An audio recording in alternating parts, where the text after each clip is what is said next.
అందరికీ నమస్కారం అండి. Welcome back to my channel. ఈరోజైతే మా ఇంట్లో మా ఆడపడుచు పెళ్లి వేడుకలు స్టార్ట్ అయిపోయాయి. అందరం కలిసి ఇలా కూర్చొని ఫస్ట్ అయితే గాజులు అయితే వేసేసుకున్నాము. నాకు కూడా గాజులు ఇచ్చేసారు, నేను కూడా వేసేసుకున్నాను. ఇక మా పూరి పాప కూడా గాజులు పెట్టించుకుంటుంది. మా మ్యాగీ కూడా వచ్చేసింది. చూడండి, తనకైతే ఫ్రూట్ లవర్ కాబట్టి ఫ్రూట్ ఇచ్చేస్తే కామ్గా ఉంటుందని చెప్పేసి ఆరెంజ్ అయితే ఇచ్చేసాను. ఇక మా చిన్న దగ్గర ఉన్నారు చూడండి, ఇద్దరు పిల్లలు, మా మ్యాగీ పాప, ఇంకొకరైతే మా మర్దల వాళ్ళ కూతురు అనమాట. ఎంత చెబ్బిగా ఉందో. ఇద్దరు కలిసి ఎంచక్క ఫంక్షన్ అయితే ఎంజాయ్ చేస్తున్నారు. ఈ పందిరి, ఈ వాతావరణం నాకైతే చాలా అంటే చాలా బాగా నచ్చాయి. ఇక ఈరోజైతే మా ఇంటికి అయితే మా అక్క వాళ్ళు, బావ వాళ్ళు అందరు కలిసి వచ్చారు. కాసేపు రెస్ట్ ఇక్కడ తీసుకొని మళ్ళీ అక్కడికి వెళ్ళి పెళ్లి కూతుర్ని చేయాలి కదా. అందరం కలిసి ఇక్కడికైతే వచ్చేసి పెళ్లి కూతురుని అయితే చేస్తున్నాము. నేను కూడా అమ్మాయిని అయితే ఈ విధంగా పసుపుతో రుద్ది అలంకరణ చేస్తారు కదా, అదే విధంగా నేను కూడా చేస్తున్నానండి. ఇలా చేయడం అయితే నేను ఒక థర్డ్ టైం అనుకుంటా అంతే. కానీ మా అత్తగారి ఇంట్లో ఈ విధంగా అటెండ్ కావడం అయితే ఫస్ట్ టైమే. మా ఇంట్లో అన్ని పెళ్ళిళ్ళకు నేను అటెండ్ కావాలని చాలాసార్లు కూడా ట్రై చేశాను, కానీ ఎప్పుడు కుదరలేదు. సో ఆఖరిగా మా ఈ సింధు పెళ్ళికి అయితే ఈ విధంగా కలిసి వచ్చిందండి. నాకు కూడా చాలా ఆనందంగా అనిపించింది ఇవన్నీ చేస్తుంటే కూడా. ఎంత మంచిగా అనిపిస్తుందో కదా ఇలాంటి కార్యక్రమాల్లో పాల్గొంటుంటే. ఇక మా మెయిన్ పెళ్లి కూతురికి పెట్టిన తర్వాత మా చిన్న తోటి పెళ్లి కూతురు, అది తోడు పెళ్లి కూతురుగా కూర్చోపెడతారు కదా, భార్గవి వాళ్ళ కూతుర్ని, మా చిన్న తోటి కొడవ వాళ్ళ కూతుర్ని అయితే కూర్చోపెట్టారు. ఆ అమ్మాయికి కూడా పసుపు అన్నీ రాస్తున్నాను, అస్సలు రాయించుకోవట్లేదు. చూడండి మీరందరూ కూడా ఇక్కడ.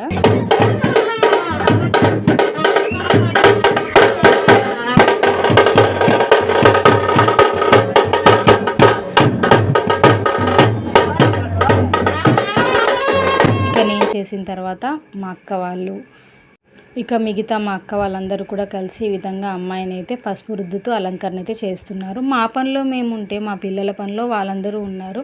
చూడండి, బంటు అయితే లోపల బ్యాండ్ కట్టు తీసుకొని ఈ విధంగా ఆడుకుంటున్నాడు. ఇక మా తోటి పెళ్లి కూతురు అక్కడ కూర్చోవాలంటే తనకు కొన్ని లంచాలు ఉన్నాయి. అడిగినప్పుడల్లా చాక్లెట్, స్లైస్ బాక్సులు ఇస్తేనే కూర్చుంటుంది. మా పూరి పాపకు కూడా మంచిగా తోటి పెళ్లి కూతురుగా కూర్చుంది. ఎంతో చూడముచ్చటగా ఉన్నారు పిల్లలందరూ కూడా. ఇక ఈవిడకైతే అలంకరణ అంతా కూడా అయిపోయిన తర్వాత నెక్స్ట్ పెళ్లి కూతురుని చేయాలి కాబట్టి తన కోసం అయితే ఈ విధంగా అన్నీ రెడీ చేసి పెట్టుకొని భార్గవి అయితే కూర్చుందండి. ఎందుకంటే తనే ఇప్పుడు పెళ్లి కూతురిని చేస్తుందనమాట. మేమందరం అయితే నైట్ చేస్తాము. ఇక నెక్స్ట్ అయితే మా తోటి కోడలు వాళ్ళందరూ చూడండి, అక్కడ పెట్టిన స్వీట్స్ అన్నీ కూడా వాళ్ళందరూ తీసేసుకొని తింటున్నారు. మా అమ్మాయికి అయితే చాలా అంటే చాలా ఓపిక ఎక్కువ. క్విక్గా ఇలా వెళ్ళి అలా రెడీ అయిపోయి వచ్చేస్తుంది. ఎన్ని శారీస్ మార్చిందో అసలు చెప్పలేము, కానీ అంత ఓపిక ఉండడం కూడా కష్టమే కదా. ఇలా పెళ్లి కూతురుని చేసిన తర్వాత మంగళారతి ఇస్తారు కదా, అందరం కలిసి ఈ విధంగా మంగళారతి అయితే పాడి అమ్మాయికి అయితే మంగళహారతులు అన్నీ కూడా చూయించాము. ఈ విధంగా చేసిన తర్వాత నెక్స్ట్ ఘట్టం చూడండి, ఈవిడ మా పెద్ద అత్తయ్య. ఈమె పాట చెప్తుంటే మేమందరం కూడా పాడుతున్నాం అనమాట. తనైతే చాలా బాగా పాటలు పాడుతుంది కూడా.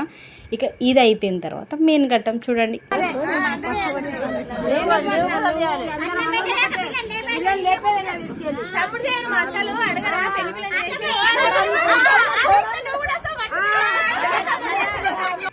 ఇలా మంగళహారతులు మేము ఇచ్చాం కాబట్టి మాకు వాళ్ళు వాయినాలు పెడితేనే అమ్మాయిని మేము ముందుకు కదలిస్తామని చెప్పేసి మా పెద్ద తోటి కోడలు కదలనివ్వట్లేదు అనమాట.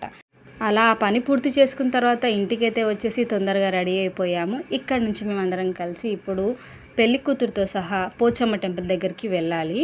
అక్కడ పూజా కార్యక్రమం నిర్వహించుకోవాలి. సో అందుకోసం అని చెప్పేసి మా పెళ్లి కూతురుతో సహా మేమందరం కూడా కలిసి టెంపుల్ దగ్గరికి అయితే ప్రయాణం స్టార్ట్ అయిపోయామండి. మా ఇంటి దగ్గర నుంచి కొంచెం దూరమే ఉంటుంది, కానీ అందరం కలిసి ఇలా నడుచుకుంటూ వెళ్తూ ఉంటే అసలు దూరం అనేది కూడా తెలియలేదు. మా మ్యాగీ అయితే ఎంచక్క ఇదన్నీ కూడా ఎంజాయ్ చేస్తుంది. చూడండి, మా తోటి పెళ్లి కూతురు అయితే నాన్ స్టాప్గా డ్యాన్సులు చేసేస్తుంది. ఇవన్నీ కూడా మేము చూసుకుంటూ అలా ముందుకు నడుచుకుంటూ వెళ్ళిపోతున్నామో లేదో ఈ విధంగా మంగళ వాయిద్యాల నడమలో ఈ కార్యక్రమాన్ని చేసుకోవడం అయితే చాలా బాగా అనిపించింది. సో మేము అనుకున్నటువంటి పోచమ్మ టెంపుల్ దగ్గరికి అయితే మేమందరం కూడా వచ్చేసాము.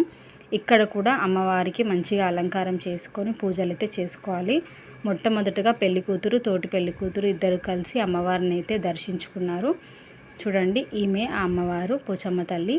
ఈమెకైతే మనము మంచిగా అలంకారం చేసుకోవాలి కాబట్టి కొంచెం టైం పడుతుంది. అంతలోపు అమ్మాయికి ఫోటోలు దించుకున్నాము. ఈ ఫుల్ లెంత్ వీడియోని మొత్తం కూడా క్యాప్చర్ చేసింది మా పూరి పాపే. క్రెడిట్ గోస్ టు పూరి పాప అని చెప్పాలి. అందరం కలిసి 5 ప్రదక్షిణలు అయితే చేసేసుకున్నామండి. అలా ప్రదక్షిణ చేసుకునేంతలోపు ఇంట్లో పెద్దవాళ్ళందరూ కలిసి అమ్మవారిని అయితే మంచిగా అలంకారం చేసేసారు. బిఫోర్కి ఆఫ్టర్కి చాలా తేడా ఉంటుంది. మీరు చూస్తూనే ఉండండి, వీడియోని స్కిప్ చేయకండి ఎక్కడ కూడా. ఇక అమ్మాయి కూడా వెయిట్ చేస్తుంది పూజ ఎప్పుడు స్టార్ట్ అవుతుందా అని చెప్పేసి. మా క్యాండీ పాపకు కూడా చాలానే ఓపిక అండి. ఎన్నో డ్రెస్సెస్ చేంజ్ చేసుకుంది ఈరోజైతే. మంచిగా లంగా ఓని వేసుకొని అందరితో కలిసి ఇలా తిరుగుతుంది.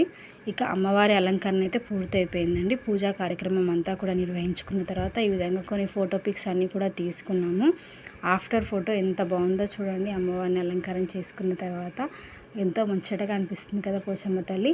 ఈ విధంగా అమ్మవారి ఆశీర్వాదాలు అందరం కూడా తీసుకొని మేమందరం కలిసి ఒక ఫోటో అయితే దిగేసి నెక్స్ట్ ఇంకో గుడి దగ్గరికి అయితే వెళ్తున్నాము. ఇదైతే మా ఆంజనేయ స్వామి టెంపుల్. మా ఊర్లో ఉన్న ఈ చిన్న గుడి చాలా బాగుంటుంది. మీకు అందరికీ కూడా చూపిస్తాను ఈరోజు. ఇక్కడికి ఎందుకు వచ్చామంటే నాగదేవతకు మేము ఇక్కడ అలంకారం చేసుకోవాలి. చూడండి, ఇక్కడికి ఒక మెయిన్ గెస్ట్ వచ్చారు.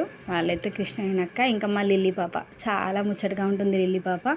ఇక వీళ్ళందరూ కూడా మా తోటి కోడళ్ళు, మా గ్యాంగ్ అనమాట. ఇంతకుముందు వీడియోస్లో కూడా చూసారు కదా. వాళ్ళందరితో కలిసి ఇలా టైం స్పెండ్ చేయడం చాలా ఇష్టం నాకు. ఈ దేవాలయానికి ఒక ప్రత్యేకత ఉంది. ఏంటంటే శివాలయం, ఆంజనేయ స్వామి, ఇక నవగ్రహ దేవతలు, ఇలా అన్ని టెంపుల్స్ కూడా ఒకే దగ్గర ఉంటాయన్నమాట. ఎప్పుడు కూడా శనివారం పూట పూజలు ఘనంగా నిర్వహించుకుంటారు. మా ఈ చిన్న గుడి అయినా కానీ చూడముచ్చటగా చాలా అందంగా ఉంటుంది. శివయ్య ఎదురుగా నంది విగ్రహం కూడా ఉంది. పిల్లలందరూ కూడా ఫొటోస్ తీసుకుంటూ ఎంచక్క ఇక్కడైతే వాళ్ళు ఎంజాయ్ చేస్తున్నారు. దర్శనాలన్నీ కూడా వాళ్ళందరూ కూడా కంప్లీట్ చేసుకున్నారు. ఇక నెక్స్ట్ వీడియోలో తర్వాత కనిపిస్తుంది. ఈమెయితే సంధ్యాక్క, సింధు వాళ్ళ అక్క. ఆంజనేయ స్వామి విగ్రహం చూడండి ఇక్కడ కనబడుతుంది కదా. ఆ విగ్రహానికి దర్శనం చేసుకున్న తర్వాత నాగదేవతని ఈ విధంగా అలంకరణ చేసుకొని అక్కడ పూజా కార్యక్రమం నిర్వహించుకున్నాము. నేను మా తోటి కోడలు ఇద్దరం కలిసి అమ్మాయితో ఫొటోస్ కూడా దిగేసాము. మేమందరం కలిస్తే మామూలుగా ఉంటుందా అసలు? మా గ్యాంగ్ అంతా కలిసి మంచి ఫొటోస్ కూడా దిగేసాము. ఇక అమ్మాయి వాళ్ళ ఇంటికి వచ్చేసి అమ్మాయికి అయితే పెళ్లి కూతుర్ని అయితే చేయాలి కదా. మా అత్తమ్మ మా ఇంటికి పెద్ద ఆవిడ కాబట్టి ఆమె పెళ్లి కూతుర్ని చేస్తుంది. ఇక ఆమె చేతుల మీదనే ఈ కార్యక్రమం కూడా జరుపుకున్నామండి. ఇక మా తర్వాత మా అక్క వాళ్ళందరూ కూడా కలిసి అమ్మాయికి అయితే మంచిగా అలంకరించి అదేవిధంగా వాళ్ళు కూడా పెళ్లి కూతుర్ని అయితే చేసేసారండి. ఇలా అందరితో కలిసి ఒక డేని స్పెండ్ చేయడం అంటే చాలా బాగా అనిపిస్తుంది కదా. అందరం కలిసి కూర్చొని ఎంచక్క పెళ్లి భోజనాలు పందిట్లో కూర్చొని తింటుంటే ఎంత హాయిగా అనిపిస్తుందో నాకైతే. ఇప్పుడైతే అమ్మాయికి చేసేటువంటి అతి ముఖ్యమైన కార్యక్రమం కొట్నం మైలపోలు. అదే అండి మన తెలంగాణ సంప్రదాయంలో చేసేటువంటి కొట్నం మైలపోలను అయితే స్టార్ట్ చేస్తున్నారు. ముందుగా అమ్మాయికి అయితే తల్లి వచ్చేసి బొట్టు పెడుతుంది. తర్వాత చూడండి ఈ విధంగా మగవాళ్ళందరూ మా మామయ్యలు వాళ్ళందరూ కలిసి విసర్రాయి లోపల బియ్యాన్ని అయితే వేసి దంచుతారు. దీన్ని కొట్నం అంటారు. ఆ బియ్యాన్ని దంచిన తర్వాత కింద ముగ్గు రూపకంలో వేసుకొని మధ్యలో కాడి, ఎడ్ల బండి కాడి ఉంటుంది కదా, అది పెట్టేసి అటుపక్క అమ్మాయిని కూర్చోబెట్టి ఈ విధంగా మైలపోలను అయితే వేస్తారు. ఎంతో బాగా అనిపిస్తుంది కదా. మీరు కూడా చూడండి. ఇప్పుడైతే మా ఆయన టర్న్ వచ్చేసింది. ఆయన కూడా చేస్తున్నాడు. ఆయన చేస్తున్నప్పుడు వాళ్ళ వదినలు అయితే ఏ విధంగా ఆట పట్టిస్తున్నారో చూడండి. వీళ్ళందరూ కలిస్తే ఇంతే బాబు. ఆయనైతే సతాయిస్తూనే ఉంటారు. కానీ అది కూడా ఒక మంచి ఎంటర్టైన్మెంట్ కాబట్టి, అవన్నీ ఎంజాయింగ్ మూమెంట్స్ కాబట్టి మేము కూడా చాలా ఎంజాయ్ చేస్తూ ఉంటాము చూసుకుంటూ. మీరందరూ కూడా చూసేయండి. 10 రూపాయలు, 20 రూపాయలు, 30 రూపాయలు, 50, 60, 70. అరే చిల్లర తీసుకోరా అంతా. హలో అండి, వీడియో చూస్తున్నారా? వీడియో చూస్తూ మా అమ్మాయికి మీ అందరూ బ్లెస్సింగ్స్ ఇవ్వండి. ఇక మా ఆయన తర్వాత అయితే మా బావ వాళ్ళు, ఇలా అందరూ ఎంతమంది ఉంటే అంతమంది కూడా చేయొచ్చంట. నాకైతే అప్పటి వరకు ఓపిక లేకుండే. అసలు నాకు కొంచెం హెల్త్ డిస్టర్బెన్స్ వల్ల నేను ఉండలేకపోయాను. వచ్చేసాను ఇంటికి.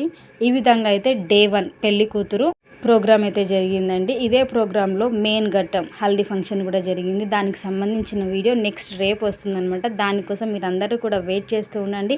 Thank you so much for watching our video. మీ అందరికీ మా వీడియో నచ్చింది అనుకుంటున్నాను. Please do watch, like, share and subscribe to my channel.